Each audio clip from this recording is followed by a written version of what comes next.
자, 오늘은 인생의 지혜라는 제목으로 함께 말씀을 나누겠습니다.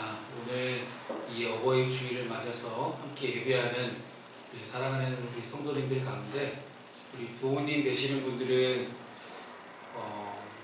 이 인생의 지혜가 하나님께부터 왔음을 인정할 수 있는 그런 시간이 되시기를 바라고, 또한 우리 자녀들에게는 부모님의 이 지혜가 그냥 이루어진 게 아니구나 라는 것들을 깨닫고 그저 우리 부모님 말씀하시면 그냥 순종하십시오. 자꾸 세상 경험 좀 했다고 이렇게 저렇게 토달지 마시고 일단 먼저 부모님께 순종하고 부모님의 마음을 편안하게 해드린 다음에 그 다음에 자신의 이야기를 좀 할 수 있는 그런 평화로운 가정이 다 될 수 있기를 소망합니다. 진짜 지혜는 어디에서 올까요? 어버이 주일을 맞이하는 이 시간에 우리는 지혜라는 주제를 가지고 깊이 묵상해 볼 수 있기를 소망합니다. 자녀들이 자라고 부모에게서 배우는 가장 큰 물려주는 자산은 물질이 아니라 바로 삶을 이끌어가는 지혜입니다. 많은 부모들은 자녀들에게 좋은 학교, 좋은 집, 혹은 좋은 직장을 물려주기를 원하지만 성경은 그것보다 더 중요한 것을 가르칩니다. 우리 잠언 9장 10절 말씀인데요. 여호와를 경외하는 것이 지혜의 근본이요 거룩하신 자를 아는 것이 명철이니라 라는 잠언 말씀이 있습니다. 즉 우리 부모 세대가 자녀 세대들에게 유일하게 물려줄 수 있는 것은요, 여호와를 경외하는 것입니다. 다른 거 다 물려준들 그것이 하나님은 아는데 참 어떤 효과를 가져다 줄 수 있을까요?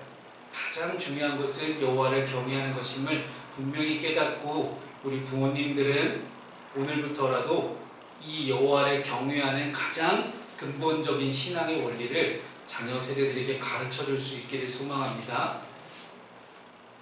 오늘 본문인 창세기 41장 이 마지막 말씀은 요셉이 드디어 바로에게 발탁되어 이집트 전역을 다스리는 총리가 되었음을 보여주고 있습니다. 요셉이 총리가 돼서 보여주는 이 지혜로운 행동들, 이 지혜가 바로 하나님으로부터 온 것임을 분명하게 우리에게 가르쳐주고 있습니다.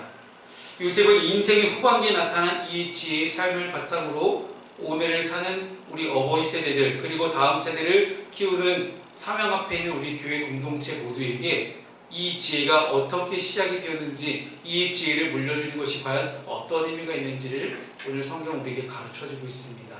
그래서 이 인생의 지혜가 어떻게 만들어지고 우리를 무엇을 물려줄 것인가, 오늘 이 어버이 주일을 맞아 함께 생각해 볼 수 있기를 소망합니다.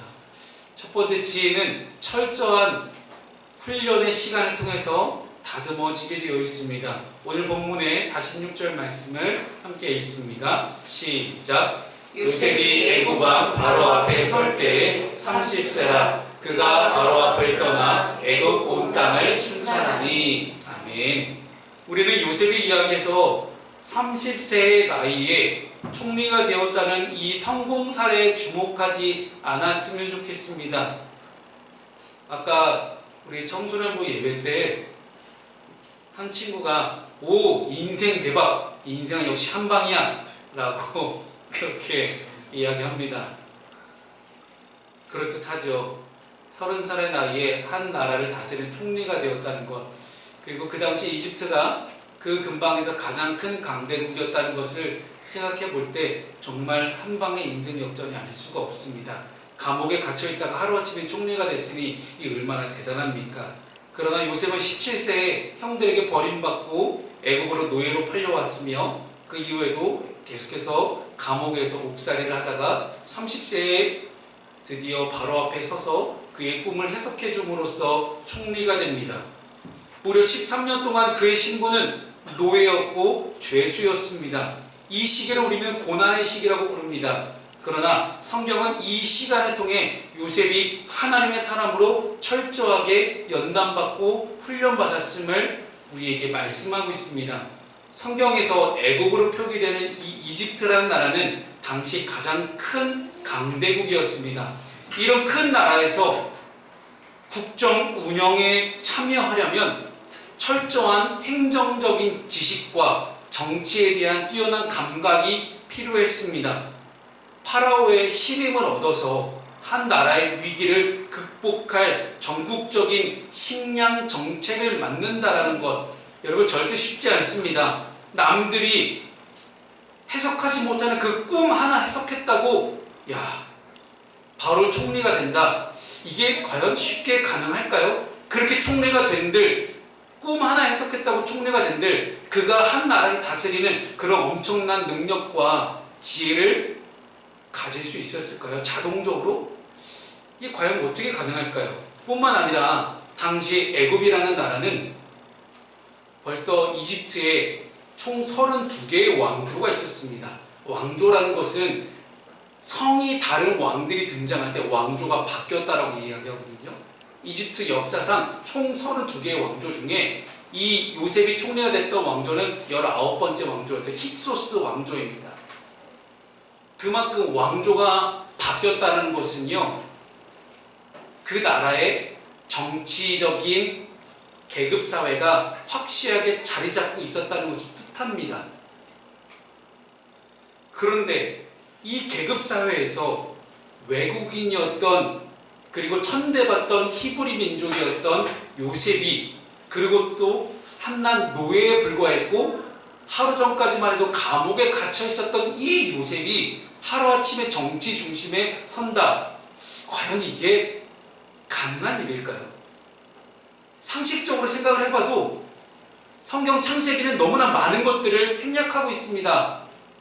우리는 알 수는 없어요. 하지만 너무나 상식적으로 생각을 해봐도 아무리 파라오가 임명했다 한들 주변에 엄청나게 많은 정치적인 암투와 정치적인 계략과 모략들, 아니 어떻게 내가 이 자리에 올라왔는데 하루아침에 한낱 히브리인 종이자 노예였고 감옥에 갇혀있었던 저 인간이 나보다 위에 산다니, 이게 말이 안 될 수도 있어요.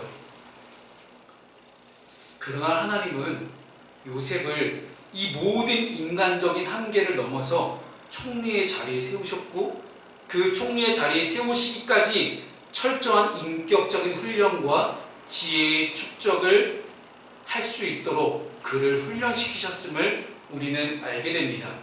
하나님은 요셉에게 애굽의 왕 바로 앞에 설 지혜를 단번에 주시지 않았다는 거예요. 요셉은 감옥에서 해석의 지혜만 배웠던 것이 아니라 고난 가운데 사람을 섬기고 위기를 관리하는 삶의 훈련 등을 쌓았던 것입니다.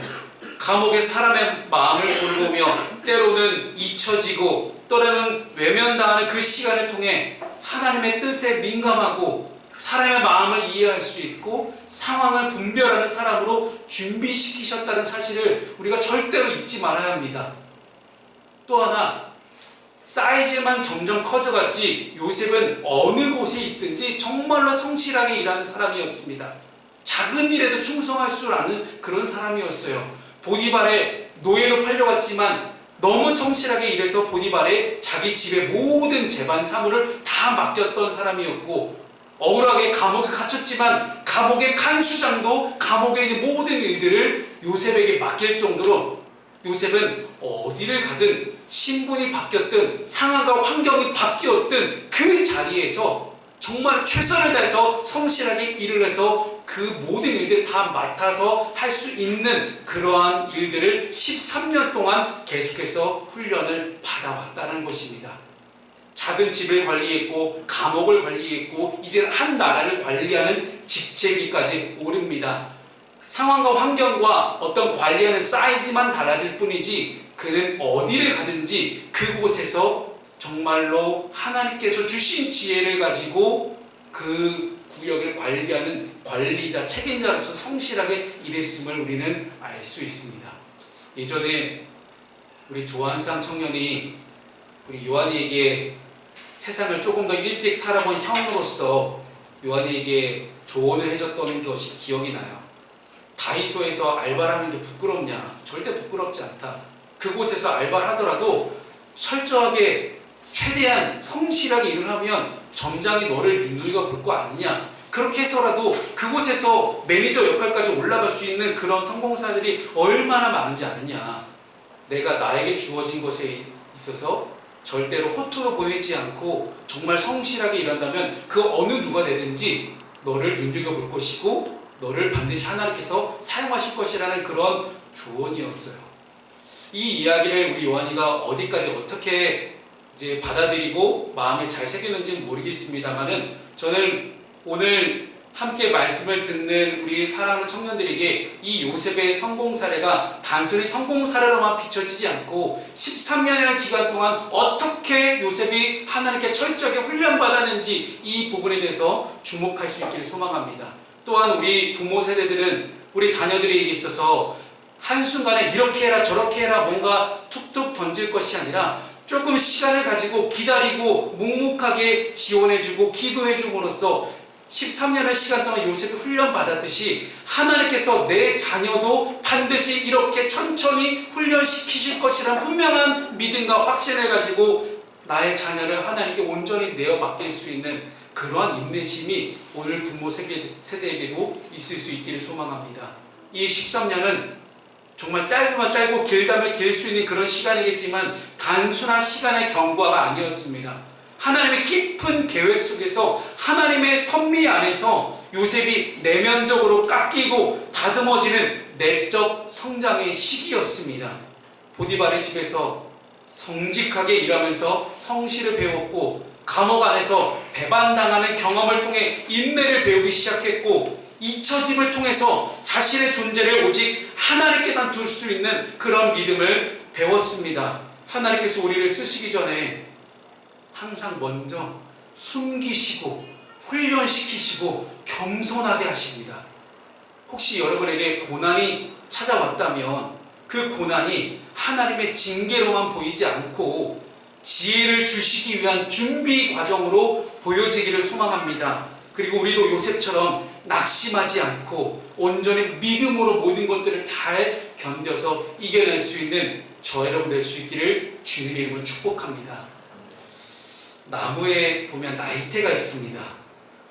말 그대로 그 나무의 나이가 몇 살인지를 알려주는 게 바로 이 나이테예요.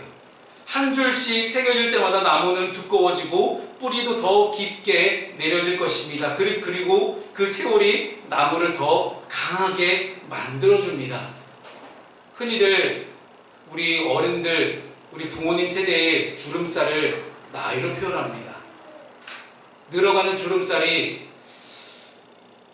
못 견뎌서 나는 도저히 보기 싫어서 보톡스를 맞을 돈은 없고 어찌하면 좋을까? 여러분 걱정하신 분들은 뭐 없으시겠죠.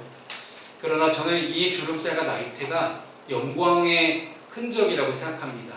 지혜의 흔적이고요, 지식의 흔적이라고 생각합니다. 힘들고 어려운 시간을 지나올 수는 있습니다. 그러나 그 모든 부모님의 지혜가 여기에 담겨져 있습니다.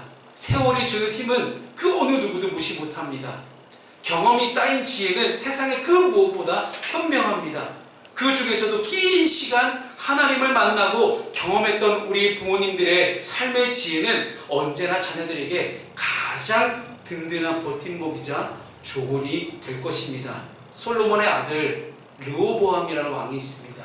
이 르호보암 왕은 왕궁에서 어른들의 지혜를 듣지 않고 자신의 또래들의 이야기만 듣다가 지혜 없는 선택을 하고 말았습니다. 그리고 결국 이스라엘 나라는 갈라지고 분열됩니다. 오늘 요셉 역시 긴 시간 동안 하나님의 손에 훈련돼서 지혜로운 자리까지 오르게 되었습니다. 이 훈련은 너무나 고통스러웠을 것입니다. 노예 생활하는 것, 감옥에서 옥살이 하는 것 절대 쉽지 않습니다. 그러나 하나님이 만드신 그 나라에서 하나님의 사람으로 쓰임받기 위해서 반드시 필요했던 준비의 시간이 이 13년의 시간이었습니다. 하나님은 절대 서두르지 않으시고 우리를 철저하게 훈련시키신 뒤에 사용하고 계십니다. 그렇게 오랜 세월 하나님 앞에 훈련받은 우리 부모님의 지혜를 잘 듣고 물려받을 수 있는 우리 모든 자녀분들이 다 되시기를 주님의 이름으로 축복합니다. 아멘. 아멘. 우리 두 번째는요, 지혜는 위기 속에서 더욱 구체적으로 드러나게 되어 있습니다. 우리 1번과 똑같이 46절 말씀을 함께 우리 읽어보도록 하겠습니다. 자, 시작. 요셉이 애굽 왕 바로 앞에 설 때에 30세라. 그가 바로 앞을 떠나 애굽 온 땅을 순찰하니. 아멘. 요셉은 애굽 온 땅을 순찰하며 다닙니다. 여기 순찰한다는 이 단어는 히브리어로 아바르라는 단어를 쓰거든요. 이 아바르라는 단어를 볼 때 단순하게 이동하는 그런 단어가 아니에요. 주의 깊게 지나가다 혹은 철저하게 점검하다라는 단어를 갖고 있는 것이 이 아바르라는 단어예요. 그래서 이것을 볼 때 요셉이 단순히 총리가 됐으니 그냥 형식상 행정적인 관리로서 애굽을 돌아다닌 것이 아니라 백성들의 삶의 현장을 직접 확인하고 정책을 고민하고 실행하는 실천적인 지혜로운 모습들을 우리는 보게 됩니다. 이런 요셉의 모습은 단순한 행정가의 모습을 넘어서서 백성들의 삶을 책임지는 목자 같은 그런 리더의 모습을 보여주고 있습니다. 자신의 나라도 아닌 외국에서 하루아침에 총리가 되었으니 그냥 이제 한번 누려보자. 13년을 네가 그렇게까지 고생했으니 이제 한번 총리로서 한번 누려봅시다 라고 생각할 수도 있어요. 그러나 그는 총리가 되자마자 바로 이 아바르를 시작합니다. 순찰하기 시작하면서 어떻게 하면 이 나라를 정말 잘 다스릴 수 있을지에 대해서 그는 깊이 고민하기 시작합니다. 이런 모습을 보게 되면 그 나라 백성들을 위해 하나님의 뜻을 실천해 나가는 이 요셉의 모습, 온 인류를 위해 자신의 목숨을 내어놓으신 우리 주님의 모습과 너무나 닮아 있습니다. 또한 우리 그리스도인들이 반드시 닮아가야 될 그런 모습이기도 합니다. 나를 위해서, 나만을 위해서, 우리 가족만을 위해서, 내가 속한 곳만을 위해서 살아가는 것이 아니라 우리 이웃들을 위해서 자신의 삶을 내어놓을 수 있는 그런 삶이 바로 요셉의 삶이며 예수님의 삶이었습니다. 고대 역사서를 보게 되면요, 이집트는 홍수에 의존하는 나라였습니다. 무슨 뜻이냐면 이집트에 나일강이 흘러요. 이 나일강에 범람을 해야지만 먹고 살 수 있는 나라였다는 거예요. 나일강이 범람을 하면요, 물론 홍수의 피해를 겪긴 합니다만은 나일강이 범람하면서 강 주변의 땅들에게 강 속에 있었던 다양한 유기물들을 공급해 줍니다. 그러면 농사가 더 잘 돼요. 그래서 나일강이 범람한 그 해 다음에는 반드시 풍년이었습니다. 그러나 매해 강수량이 다르고 범람하는 주기나 양이 일정하지 않아서 작년에 범람이 지나치지 않게 정말로 잘 되면 풍년이었고 그렇지 않을 때는 흉년이었다는 거예요. 그래서 오늘 성경에는 7년의 풍년과 7년의 흉년을 기록하지만 사실 이집트의 역사서를 보게 되면요, 굉장히 많은 풍년과 흉년이 지속적으로 반복돼서 일어났다고 합니다. 그래서 지혜로운 왕의 기준이 뭐였냐면 풍년과 흉년이 반복될 때 어떻게 하면 풍년의 시기에 흉년을 잘 대비할 수 있는 그런 왕이냐, 이것이 왕의 통치력을 가늠하는 중요한 기준이었다고 합니다. 하지만 지혜롭지 못한 왕들 중에는 풍년 때 풍년이로구나 놀라보세 하면서 축제를 즐기며 흥청망청 다 곡식을 낭비하고 돈을 써버렸던 그런 왕들도 있었습니다. 그렇게 약해진 국력이 이민족의 침입과 내분이 일어나면 왕조가 바뀌기도 했다고 합니다. 그래서 아까도 말씀드렸지만 이집트의 왕조의 기수가 무려 32개나 됩니다. 이게 이해가 안 되신다면 다시 한번 설명을 드리면요, 조선이라는 나라는 이시성을 가진 사람만, 왕족만, 전주이시만 왕족이었고 왕을 지냈습니다. 그러니까 왕조가 한 번도 안 바뀐 거예요. 근데 이집트는 성씨가 다른 사람이 내가 저 파라오를 끌어내리고 내가 왕이 되겠다, 이게 왕조가 바뀌는 거예요. 김수희 이해했죠? 나중에 시험 시간에 나와요. 네. 요셉은 이제 그런 문화 속에서도 하나님의 계시와 인간의 책임을 조화롭게 이행했습니다. 하나님이 보여주신 환상을 현실 속에서 그대로 실천하는 거 사실 이게 쉬운 게 아니거든요. 실제 정책적으로 구현했던 것, 그것은 문화적인 어떤 패러다임을 뛰어넘는 엄청난 행동이었습니다. 곡식을 저장하는 작업, 노동이 필요하고요, 행정이 필요하고, 물류가 필요하고, 창고를 건설해야 되고, 회계를 관리해야 되고, 다양한 측면의 통찰력이 요구되는 일이었습니다.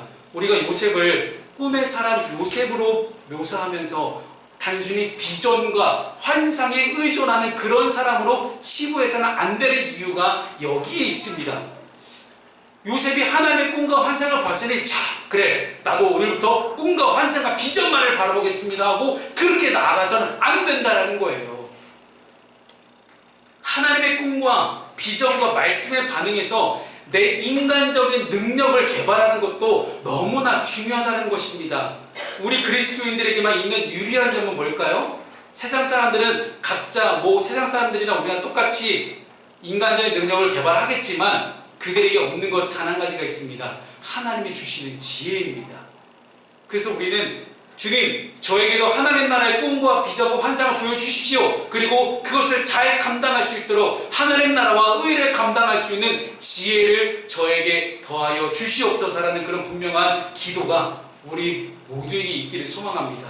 이후의 말씀을 보겠습니다. 그러면 요셉의 지혜는요, 단순히 이 바로의 꿈을 해석하고 실현하는 차원을 넘어서서 현실에 근거한 실천적인 준비로 이어집니다. 요셉은 풍년이라는 기회를 하나님이 주신 대비의 시간으로 인식하고 그때를 낭비하지 않았습니다. 그는 곡식을 성읍마다 저장하고 분산해서 관리하는 시스템을 도입합니다.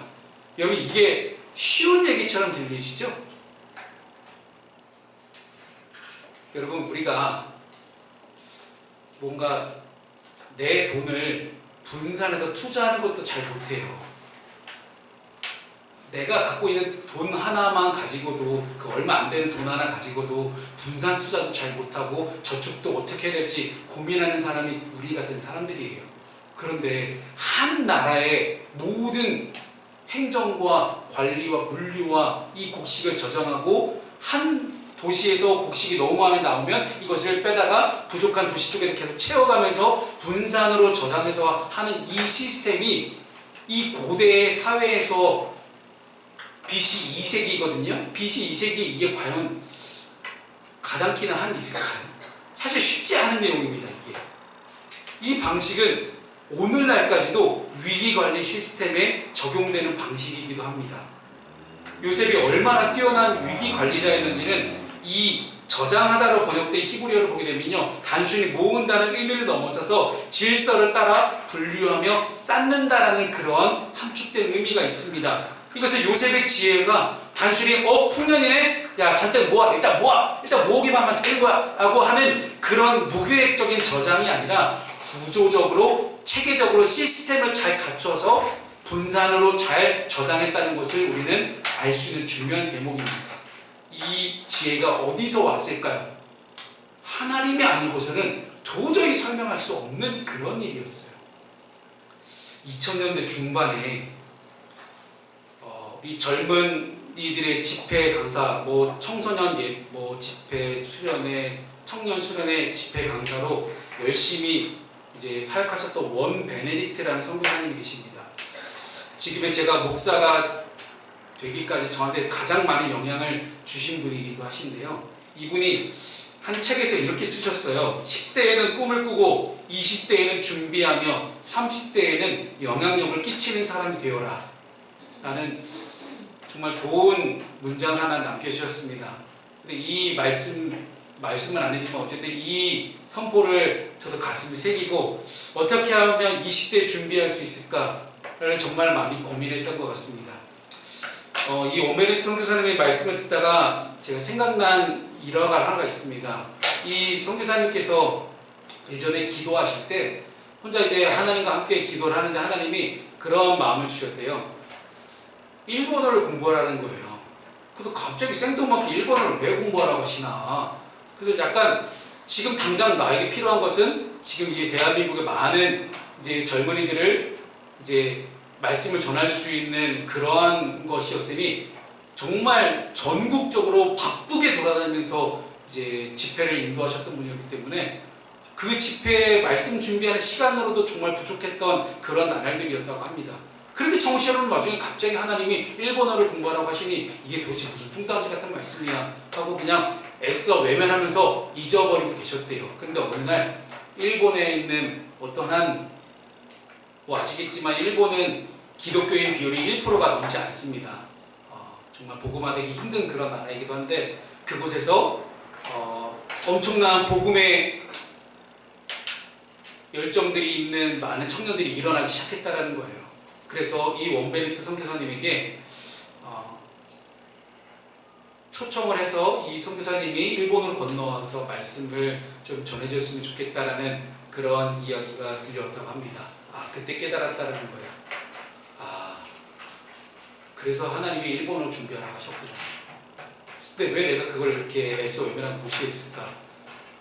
근데 영적인 지형이 더 확장되고 아직 복음을 모르는 많은 일본의 청년들에게 복음을 전할 수 있는 기회가 이렇게 찾아왔음에도 불구하고 내가 미처 준비하지 못해서 하나님께 쓰임받지 못하는구나 라는 그러한 자책과 회개가 나오기 시작했다고 합니다. 요셉이 17살 때 자기가 본 꿈과 환상을 외면하고 무시했다면 어떻게 됐을까요? 요셉은 단순히 하나님의 이 계시를 믿음으로만 받아들이지 않고 현실 속에서 구체적으로 적용할 수 있는 전략과 계획을 세워나가기 시작합니다. 믿음이라는 것은 무계획이 아닙니다. 하나님의 뜻을 현실 속에서 구현하는 사람은 반드시 준비하고 대비하며 조율할 수 있는 통찰력 있는 지혜가 필요합니다. 요셉처럼 우리가 그런 국가적인 위기에 쓰임받는 사람이 될 수도 있겠지만 그렇지 않더라도 개인적이거나 우리 가정이나 교회의 다양한 위기 속에서 하나님께 쓰임받을 수 있는 우리 모든 지혜로운 성도님들이 다 되시기를 주님의 이름으로 축복합니다. 마지막으로 세 번째는요, 지혜는 나눔과 생명을 살리는 통로가 된다는 것입니다. 오늘 본문의 마지막 구절이죠. 56절 말씀을 함께 읽습니다. 시작. 온 지면에 기근이 있음에 요셉이 모든 창고를 열고 애굽 백성에게 팔세 애굽 땅에 기근이 심하며. 아멘. 요셉이 쌓은 곡식은 단지 애굽만을 위한 곡식이 아니었다라는 거예요. 전 세계 각국에서 양식을 구하러 수많은 사람들이 애굽으로 몰려오기 시작합니다. 그리고 이집트의 파라오는 요셉에게 가라. 요셉이 너희들에게 모든 것을 일러주고 모든 것을 해결해 줄 것이다 라고 이야기합니다. 즉 요셉은 자신의 민족, 자신의 가족만을 위한 사람이 아니었습니다. 그는 하나님의 지혜를 통해 세대를 살리고 민족을 살리며 하나님의 구속사적인 계획을 이루는 그런 도구가 되었던 사람이었다는 거예요. 고대 근동에서는 이런 기근이 발생하면 각 나라들은 왕과 신전이 중심이 되어서 식량을 관리하고 백성들은 세금과 노역으로 고통을 겪는 일들이 다반사였습니다. 그러나 요셉은 곡식을 백성들에게 팔되 정직하게 질서를 따라 나누는 그런 시스템을 만들었어요. 이런 요셉의 정책은 단순한 통치가 아니라 섬김의 방식이었습니다. 이 기근이라는 위기 속에서 백성들은 두려움에 빠졌지만 요셉은 하나님의 지혜로 백성의 필요를 공급하는, 채우는 그런 공급자가 되었다는 것입니다. 이것이 지혜의 가장 실천적인 모습입니다. 우리가 하나님이 주신 지혜를 어떻게 활용할 것인가에 대한 분명한 해답이 오늘 요셉의 모습이에요. 내가 받은 지혜가 내가 성공하기 위하고 내가 잘 먹고 잘 살기 위한 지혜로만 머문다면 그 지혜는 아무짝에도 쓸모없는 지혜일 것입니다. 그러나 타인을 섬기고 다음 세대를 살리는 도구로 사용되어질 때 그는 참된 하나님의 나라의 도구가 될 수 있을 것입니다. 요셉이 하나님의 일을 잘 감당할 수 있었던 것, 그의 신앙 고백을 통해서 우리는 알 수 있는데요. 중간에 하나의 말씀이 들어가 있습니다. 오늘 본문의 말씀 중에 51절, 52절 말씀을 함께 읽도록 하겠습니다. 시작. 요셉이 그의 장남의 이름을 므낫세라 하였으니 하나님이 내게 내 모든 고난과 내 아버지의 온 지위를 잊어버리게 하셨다 하며 차남의 이름은 에브라임이라 하였으니 하나님이 나를 내가 수고한 땅에서 번성하게 하셨다 함이었더라. 아멘. 오늘 이 두 말씀을 보면 므낫세와 에브라임을 낳고 이름을 짓습니다. 므낫세는 하나님께서 나라로 하여금 있게 하셨다라는 뜻인데 이거 단순히 고통스러운 순간 그 13년을 잊어버리게 했다는 그런 뜻이 아니에요. 고통보다 더 크신 하나님의 은혜를 경험했다는 그런 고백이에요. 또 에브라임은 2배로 번성하게 하셨다는 의미죠. 고통의 땅에서 번성하게 하신 하나님을 찬송하는 이름입니다. 요셉이 자녀의 이름에 하나님의 역사와 하나님의 은혜를 담은 것, 이것은 요셉이 다음 세대를 향한 영적 유산을 남기고자 했던 지혜로운 결정이었습니다. 우리 요한이도 그렇잖아요. 요한이 본인이 이름을 요한이라고 지으신 것은 분명한 성경적 결정이고 분명한 까닭과 이유가 있을 것입니다. 그래서 이렇게 아들들의 이름을 통해 그가 여전히 하나님을 믿는 사람으로서의 정체성을 지키고 있다는 사실이 너무 중요합니다. 그는 애굽 땅에서 애굽의 여인과 결혼합니다. 근데 그 누구의 딸이에요? 제사장의 딸이에요. 고대 사회에서 왕과 제사장은 거대한 권력의 두 중심축입니다. 이미 파라오의 신임을 얻었고 그리고 제사장의 사위가 됐어요. 그 어느 누구도 넘볼 수 없는 엄청난 정치적인 뒷배경이 생긴 겁니다. 그런데 이 사람은 매우 정략적이고 정치적인 선택같이 보여지지만 애굽의 정치 상황에서 혼자서 나를 도와줄 수 있는 사람이 아무도 없고 내 동족도 아무도 없는 이 상황 속에서 혼자 이 모든 것을 해결해 나가야 되는 이 요셉의 입장에서 제사장의 딸과 결혼했다는 것은 너무나 든든한 뒷배경이 될 수 있겠지만 그는 요셉은 애굽과 애굽의 신들의 이름을 따르지 않는 자신들의 방식으로 하나님 믿는 사람으로서의 이름을 아들들에게 붙여줍니다. 그리고 이 므낫세와 에브라임은 나중에 이스라엘 12지파의 한 지파로서 당당히 이름을 올리게 됩니다.